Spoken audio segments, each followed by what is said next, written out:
मेरा नाम निकिता है। मैं एक गरीब परिवार से ताल्लुक़ रखती थी। मैं गांव की रहने वाली लड़की थी, लेकिन फिर भी मैंने सरकारी स्कूल से 10वीं क्लास तक शिक्षा पाई हुई थी। मैं बहुत ज़्यादा खूबसूरत तो नहीं थी, लेकिन ठीक ठाक थी। अपने घर में मैं सबसे बड़ी बेटी थी, इसीलिए मेरे माँ बाप को मेरी शादी करने की बहुत ज़्यादा जल्दी हो रही थी। वैसे भी गांव में लड़कियों की शादी जल्दी ही कर दी जाती है। मेरे माँ बाप ने भी मेरे लिए अच्छा रिश्ता देखना शुरू कर दिया था। गांव से मेरे लिए एक अच्छा सा रिश्ता आया था। रिश्ता बहुत ही अच्छा था। लड़का रहने वाला तो गांव का ही था, लेकिन उसकी नौकरी कतार में लगी हुई थी और उसकी नौकरी बहुत ज़्यादा अच्छी थी। मेरे घर वालों को यह रिश्ता बहुत ज़्यादा पसंद आ गया था। लड़का पढ़ा लिखा भी था, तभी उसकी दूसरे देश में नौकरी लगी हुई थी। मेरी भी यही चाहत थी कि मेरी शादी पढ़े लिखे इंसान से हो। रिश्ता मिल जाने के बाद मेरी चाहत भी पूरी हो गई थी और मेरे घर वालों को रिश्ता बहुत पसंद आया था।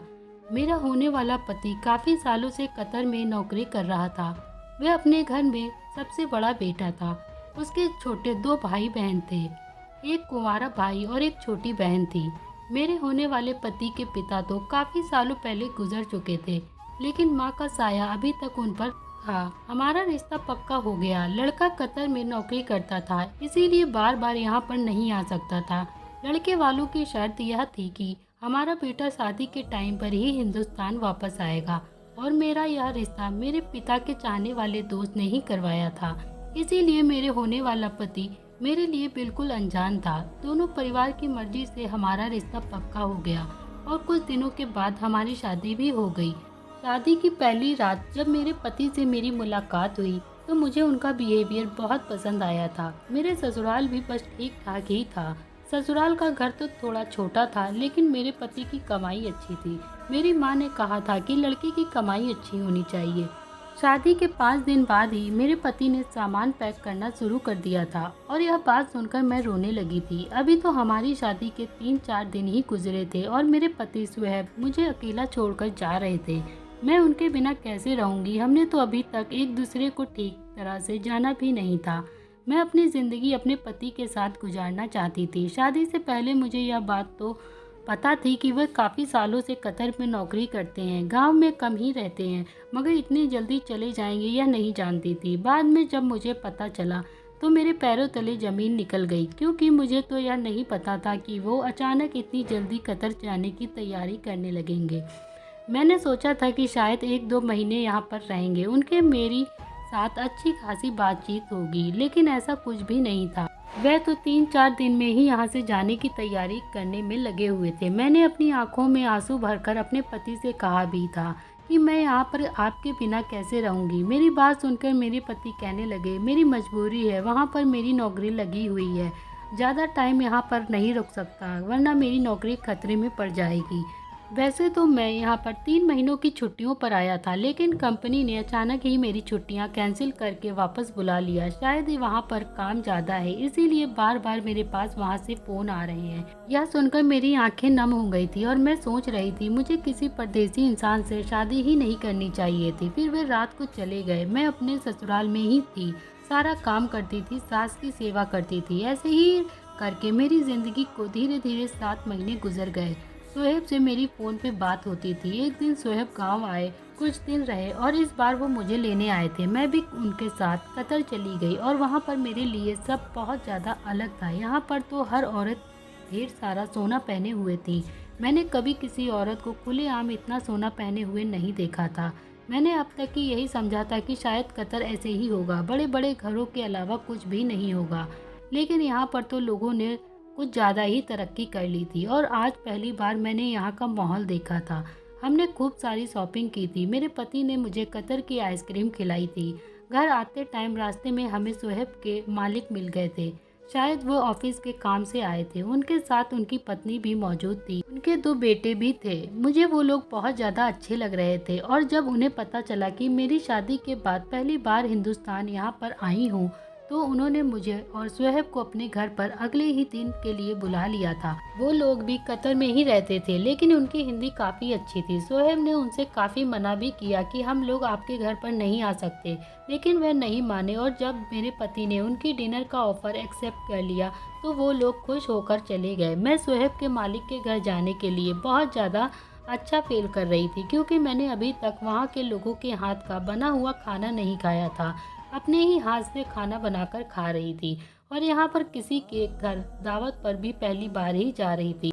अगले दिन मैंने सभी लोगों के घरों में काम किया और खाना बनाया और वापस आते ही जल्दी जल्दी रेडी हो गई। मेरे पति बोल कर गए थे कि वह जल्दी ही काम से लौट आएंगे और फिर हम लोग उनके मालिक के घर जाएंगे। उनके आते ही हम लोग उनके मालिक के घर के लिए निकल गए थे, बहुत ही अच्छी तरह से। और मैं देखती ही रह गई थी। घर उनका बाहर से जितना खूबसूरत था, अंदर से भी उससे कई गुना खूबसूरत था। एक छोटी सी 3 महीने की बेटी भी थी। छोटी बेटी को देखते ही मुझे उस पर बहुत ज़्यादा प्यार आ गया था। सुहेब के मालिक की पत्नी का नाम आयशा था। वह किचन में खाने की तैयारी कर रही थी। मैं भी उन्हीं के पास आकर खड़ी हो गई। वह मुझे देखकर मुस्कुरा कर कहने लगी, भाभी आप बैठ जाओ, मैं बस खाना तैयार करके आपके पास आती हूँ। मैंने उनकी बातों को इग्नोर करते हुए कहा कि मैं आपकी मदद करवा देती हूँ। मैंने उनकी मदद करवाना शुरू भी कर दिया था और तभी मेरी नज़र आयशा भाभी के किचन में रखी हुई फिटकरी पर पड़ी। उन्होंने भी फिटकरी को एक डिब्बे में रखा हुआ था, इस वजह से मुझे उसके अंदर की फिटकरी ठीक से दिखाई दे रही थी। एक बार फिर से मेरे दिल में यही सवाल उठा, आखिर यह क्या करती है, क्योंकि जिस घर में मैं काम किया करती थी वहाँ की मालकिन ने छिपाने के अंदाज में फिटकरी को पानी में डालकर रखा था। पता नहीं इसके पीछे कौन सी बात हो सकती है। आयशा का ध्यान तो खाना बनाने में लगा हुआ था। अब मुझसे रहा नहीं गया तो मैंने उनसे पूछ ही लिया, फिटकरी यहाँ पर क्यों रखी है, आखिर आप फिटकरी का क्या करते हैं?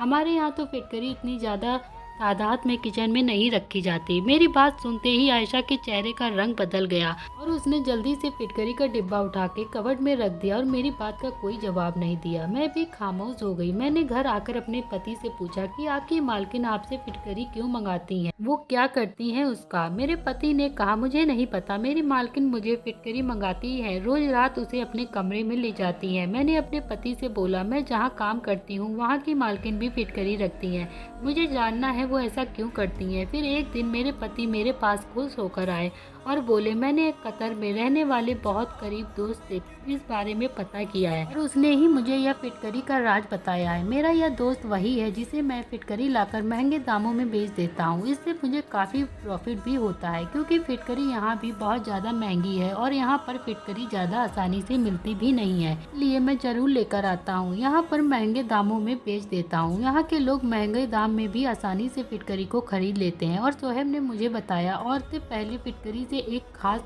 तरह की दवाई तैयार करती हैं जो उन्होंने अपने बुजुर्गों से तैयार करना सीखा है। वे फिटकरी में कुछ सामान मिलाकर यह दवाई तैयार की जाती है और फिटकरी को पानी में मिलाने के बाद कई दिन के लिए रख दिया जाता है।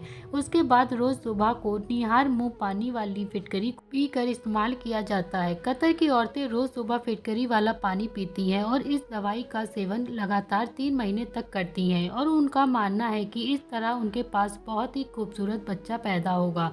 जो कतर की औरतें पूरी लगन से उस दवाई को पीती हैं तो उनको यह दवाई इसलिए भी काम आती है कि जो औरत इस दवाई को निहार मुँह 3 महीने तक पीती है तो उसको बेटा ही पैदा होगा। यह बात मेरे लिए बहुत ही अनोखी थी। सच में सोहेब ने ठीक कहा था कि अगर हिंदुस्तान की औरतों को इस बारे में पता चल जाता तो ये टोटके को इस्तेमाल करना शुरू कर देती। कि मुझे यह बात समझ नहीं आया था कि कतर की औरतें इस बात को इतना छुपाती क्यों हैं। मेरी बात सुनकर सोहेब कहने लगे, हर किसी के अपने अलग तरीके होते हैं और ज़्यादातर औरतें बताना भी नहीं चाहती कि वे बच्चा पैदा करने के लिए टोटका करती हैं और किसी को बताने से उनका टोटका खराब हो जाएगा। मैं अफसोस भरे शब्दों से कहने लगी कि मेरे पास तो फिटकरी भी नहीं है और ना ही मुझे यह दवा बनाने का तरीका आता है। मेरी बात सुनकर मेरे पति मुझ पर हंस पड़े और बोले कि मुझे बस बच्चे की चाहत है, चाहे वे बेटा हो या बेटी, मुझे इस बात से कोई फर्क नहीं पड़ता। उनकी यह सोच जानकर मुझे बहुत खुशी हुई थी। दूसरे मर्दों की तरह उन्हें बेटे की इच्छा जाहिर नहीं की थी। मैं अभी तक घरों में काम कर रही थी और कुछ ही दिनों में एक घर की मालकिन प्रेग्नेंट हो गई थी। मैंने अपने हिसाब से उनका ख्याल रखना शुरू कर दिया था और उसने बेटे को ही जन्म दिया था। शायद उनकी बनाई हुई दवा काम आ गई थी। कुछ ही दिनों बाद ऊपर वाले ने मुझे भी गुड न्यूज दे दी, लेकिन मैंने ऐसी कोई दवा इस्तेमाल नहीं की और मैं पूरे 9 के 9 महीने बिल्कुल फिट रही थी। 9 महीने के बाद जब मैंने बच्चे को जन्म दिया, यह देखकर मैं हैरान रह गई थी। मेरा बेटा ही पैदा हुआ था, कोई दवा नहीं पी थी, लेकिन फिर भी ऊपर वाले ने मुझे बेटे से नवाज दिया था। बेटा या बेटी सब तो ऊपर वाले के हाथ में है, लेकिन हम इंसान हमेशा अपने तौर पर टोटके करते हैं। कतर में औरतें भी ऐसी टोटकों के चक्कर में फंसी थी। मैं यह बात नहीं जानती थी कि इतने कतर की औरतें फिटकरी की दवाई के टोटके से जानकार हैं, लेकिन यहाँ तक मैंने देखा था ज्यादातर औरतें के घर में फिटकरी मौजूद थी। क्या आप लोग भी बेटे के लिए ऐसे टोटके का इस्तेमाल कर रहे हैं या आसपास किसी को बेटे की इच्छा में इस तरह से जादू टोने टोटके या किसी बाबा के पास जाते हुए देखा है? यह सारे काम बिल्कुल ही गलत हैं। ऊपर वाला हमें बेटा दे या बेटी, हमें उसकी मर्जी समझकर उसके अपने पास रखना चाहिए। ऊपर वाला हमें औलाद से नवाज रहा है, हमारे लिए बहुत है। बेटा या बेटी कुछ नहीं होता, बच्चा होने की सबसे बड़ी बात होती है। मैं अपने पति सुहेब के साथ बहुत खुश हूँ, लेकिन अब मैंने कतर की औरतों में ज़्यादा इंटरेस्ट लेना बंद कर दिया था। ये बात मुझे पसंद नहीं आई थी कि बेटा होने के लिए टोटके का इस्तेमाल करती थी। दोस्तों, आज की कहानी यहीं पे ख़त्म होती है। मैं उम्मीद करती हूँ आपको पसंद आई होगी। प्लीज़ चैनल को लाइक शेयर सब्सक्राइब जरूर करना। Thank you dear.